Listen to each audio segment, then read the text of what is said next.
ওমানের রাস মাদ্রাকা উপকূলে চলমান তেল দূষণের ঘটনার সঙ্গে জড়িয়ে সামাজিক যোগাযোগ মাধ্যমে ছড়িয়ে পড়া একটি ভিডিওকে ভুয়া ও বিভ্রান্তিকর বলে নিশ্চিত করেছে দেশটির কর্তৃপক্ষ। তারা স্পষ্ট করে জানিয়েছে, জেলেদের জালে তেল আটকে যাওয়ার যে দৃশ্য ভিডিওতে দেখানো হচ্ছে তার সঙ্গে বর্তমান পরিস্থিতির কোনো সম্পর্ক নেই। ওমানের সংশ্লিষ্ট কর্মকর্তারা জানিয়েছেন, ইন্টারনেটে ছড়িয়ে পড়া ওই ফুটেজটি মূলত অন্য একটি প্রদেশের পুরনো ঘটনার। সেই সময় যথাযথ কর্তৃপক্ষ বিষয়টির সমাধানও করেছিল। রাস মাদ্রাকা এলাকার বর্তমান দূষণ পরিস্থিতির সঙ্গে জুড়ে দেওয়া ভিডিওটি নতুন করে অনলাইনে ছড়ানো হচ্ছে, যা সম্পূর্ণ ভিত্তিহীন।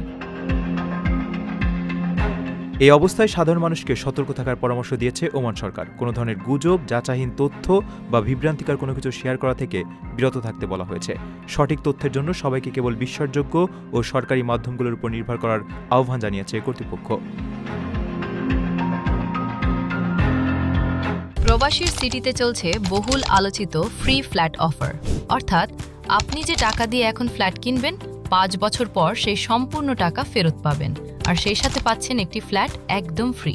অফারটি সীমিত সময়ের জন্য, তাই দ্রুত যোগাযোগ করুন স্ক্রিনে দেওয়া নাম্বারে।